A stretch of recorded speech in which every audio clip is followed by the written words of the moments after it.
Hai semuanya, perkenalkan aku Uliatur Rifka dari kelas PGSDC Universitas Sulawesi Barat.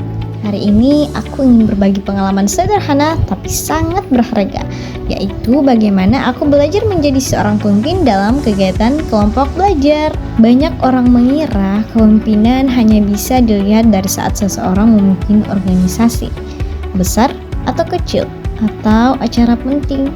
Padahal dalam kehidupan sehari-hari pun kita sering diberi kesempatan untuk memimpin, bahkan dalam hal-hal kecil seperti mengatur kelompok atau tugas kuliah. Hari ini aku akan ke kampus untuk diskusi dan bedah buku bareng teman-temanku, Putri dan Eni.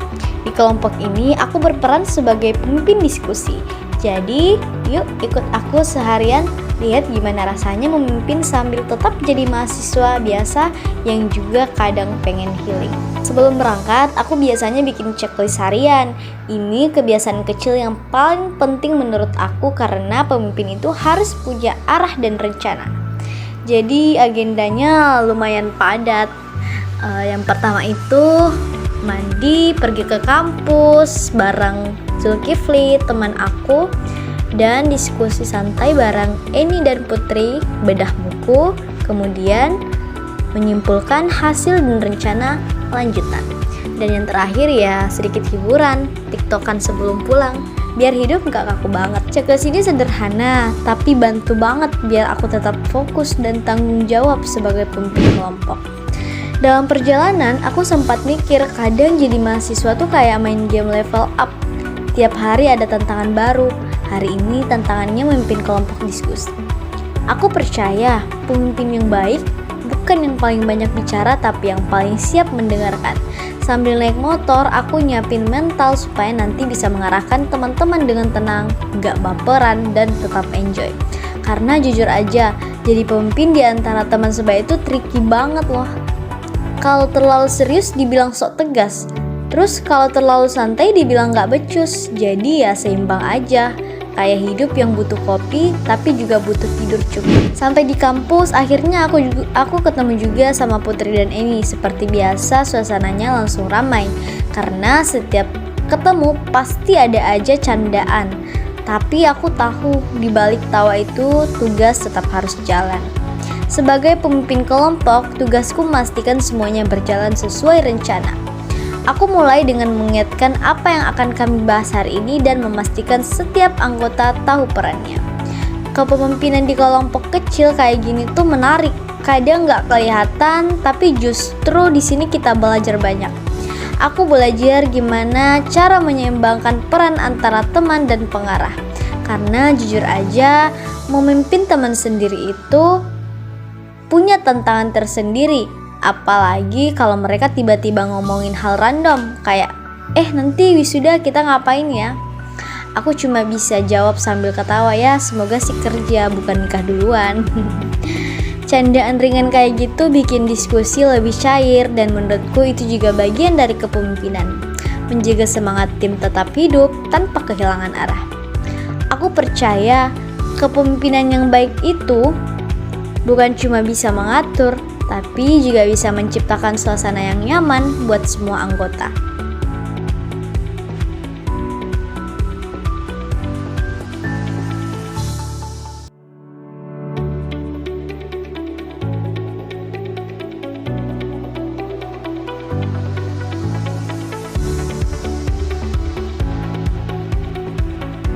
Kami mulai kegiatan inti hari ini yaitu bedah buku.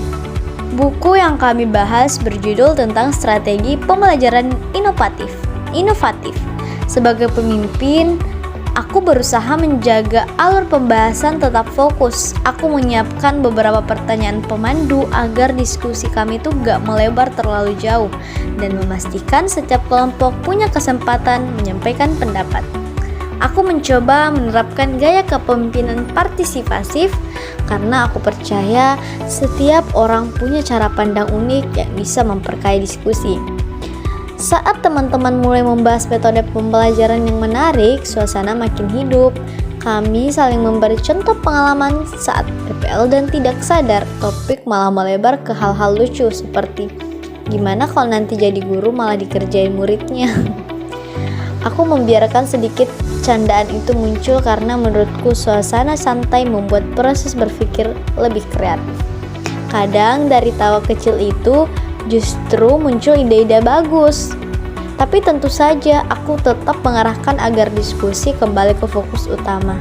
Aku menyimpulkan poin-poin penting dari pembahasan seperti pentingnya inovasi dalam mengajar, pemanfaatan teknologi, dan kemampuan guru untuk memahami karakter peserta didik. Dari sisi ini, aku belajar bahwa memimpin bukan berarti harus selalu on control, tapi bagaimana kita bisa membuat orang lain nyaman berproses. Aku senang melihat teman-teman aktif dan antusias karena itu tandanya mereka merasa terlibat, bukan terpaksa.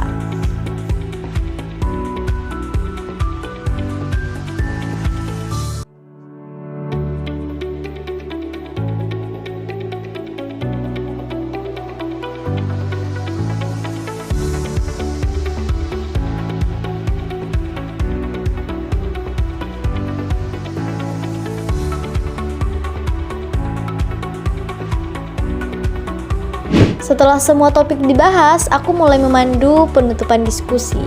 Aku rangkum semua hasil pembahasan lalu memastikan setiap orang tahu tindak lanjutnya. Di sini aku belajar hal penting. Menjadi pemimpin itu bukan soal siapa yang paling benar, tapi siapa yang paling sabar. Kadang teman-teman lupa tugasnya, kadang juga beda pendapat.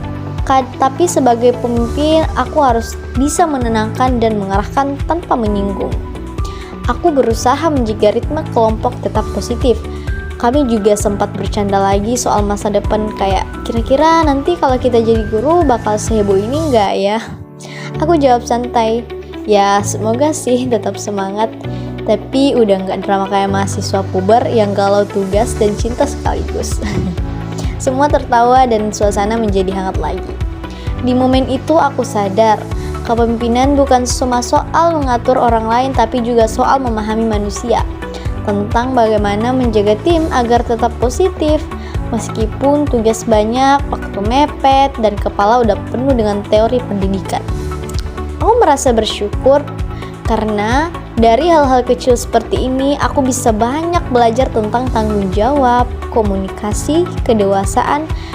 Karena kadang jadi pemimpin itu capek, tapi menyenangkan karena kita belajar mengenal diri sendiri sekaligus belajar memahami orang lain.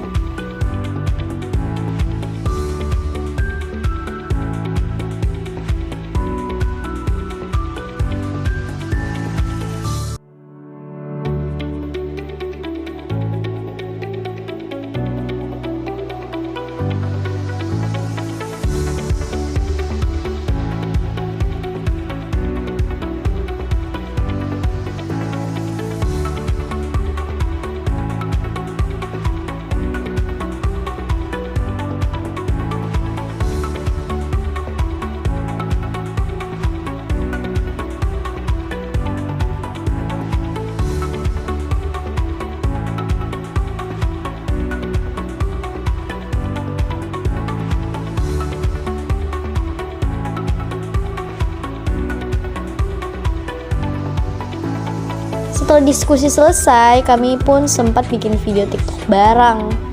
Bukan karena ingin pamer, tapi karena ini cara kami melepas penat setelah belajar. Kadang jadi pemimpin juga harus tahu kapan serius, kapan harus santai, karena terlalu tegang kita sendiri yang stres duluan. Hari ini aku belajar bahwa kepemimpinan sejati bukan tentang posisi atau status, tapi tentang tindakan. Tentang bagaimana kita bisa mengarahkan, mendengarkan, dan membuat kerjasama menjadi lebih bermakna. Dari hal sederhana seperti memimpin kelompok, belajar, aku paham bahwa kepemimpinan itu tumbuh dari kebiasaan dan keberanian mengambil tanggung jawab, dan dari niat untuk terus belajar. Terima kasih sudah ikuti keseharian bersama aku dalam leadership di hari ini. Semoga cerita kali ini bisa mengingatkan kita semua bahwa setiap orang itu punya potensi untuk memimpin. Dimulai dari diri sendiri tentunya. Sampai jumpa di vlog berikutnya. Jangan lupa tetap semangat, tetap rendah hati, dan jangan lupa cicilan tugas minggu depan belum selesai loh. Assalamualaikum warahmatullahi wabarakatuh.